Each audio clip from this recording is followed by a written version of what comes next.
today on this episode, well, we are up here again at Santiago Peak. Why? Is taking measurements. It's a Saturday. I needed to get things done down at the office, so instead of going during an overnight, I decided to come up on a Saturday. So that's what we're doing up here on a Saturday. All right, so come along and let's go.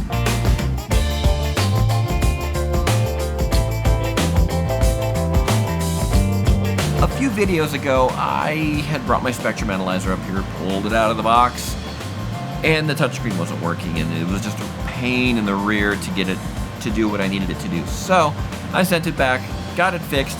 It is back. The touchscreen should work, at least it did last time I used it. So I charged this guy all day yesterday to make sure that I've got power. Ooh, it's booting up. That's a plus. Spectrum analyzer. Changing application to spectrum analyzer. Okay, well, I've got myself some cheat sheets here, because I don't do this very often. All right, step one, set center frequency. I had spent a good 20 minutes creating a limit line. It makes a nice little line on here for me to easily see if we're exceeding our... Anyways. Didn't save on the internal memory. Now I gotta figure out how to do that again. I mean, it's not hard, it just takes time. Yeah. I've got my limit line rebuilt. See? Oh, look at that, how pretty that is. It's a guide to help me easily see. Got a couple of other tools here. This is a pad, and what this does is it takes RF that comes in and knocks it down. In this case, 3 dB. Now it's so big because it can handle 50 watts. It's so little tiny. But this only handles 10 watts, which is fine because I'm not actually measuring directly out of the transmitter. I'm coming off of a port. Cool little kit that it's got almost every single kind of connector in here that you'd really need, from N to BNC to F to... Anyways. All these different types of connectors, and they all connect with like this little in-between piece. So, works great.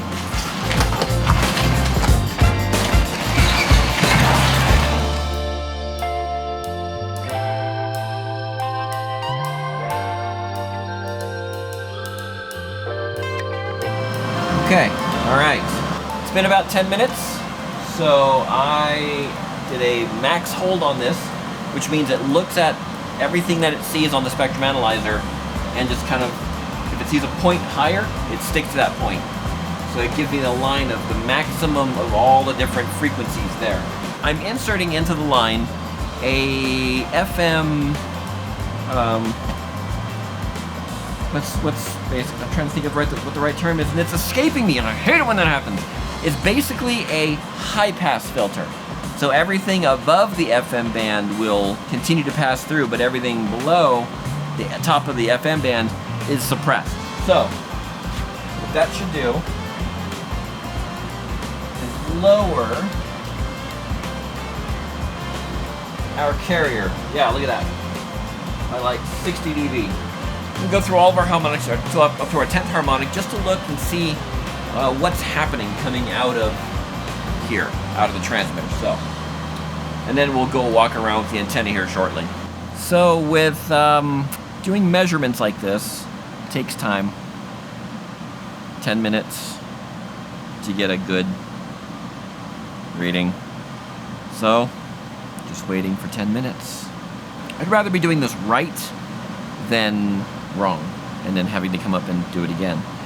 You know, I don't do this aspect that often. I should, just for the practice of it, but I don't.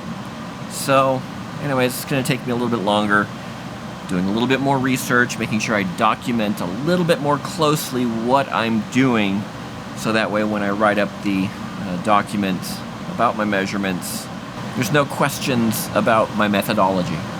So, very scientific. This section of measurements is almost done. It has taken way longer than I expected. Yeah. I need to do this more often. That way I'm used to it. I can... Anyways, almost done with this. I'm doing one more measurement, and then I start going mobile with this. We're gonna put the little antenna on it, start walking around, go outside, take a measurement outside, and yeah, and then I think we should be good to go. Maybe go to a couple of spots and do the measurement, but essentially maybe another hour and then we should be good to go. I don't know why, but that just seems like fun. So I'm using a loop antenna, and what this does is it picks up from this way, and this way is my null. So I want to find the null, and that kind of gives me an idea of what direction it's coming from. Holy smokes, what was that? So I'm standing here. See this? Down at around like minus 90. So let's do this. Let's do a max hold for a moment. I'll just stand here and wait while it's holding. Now what I'm going to do is go up the hill and get that measurement.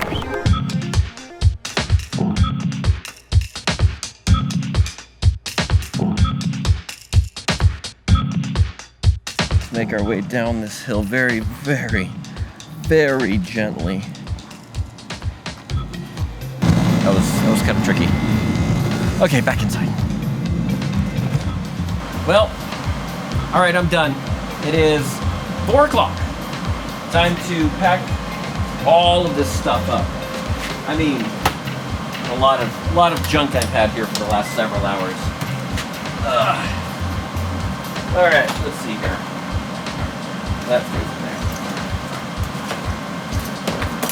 Got camera stuff, got RF stuff, I've got trash. Okay, let's start with the little antennas here. Thanks for watching today's video. If you liked it, give me a thumbs up.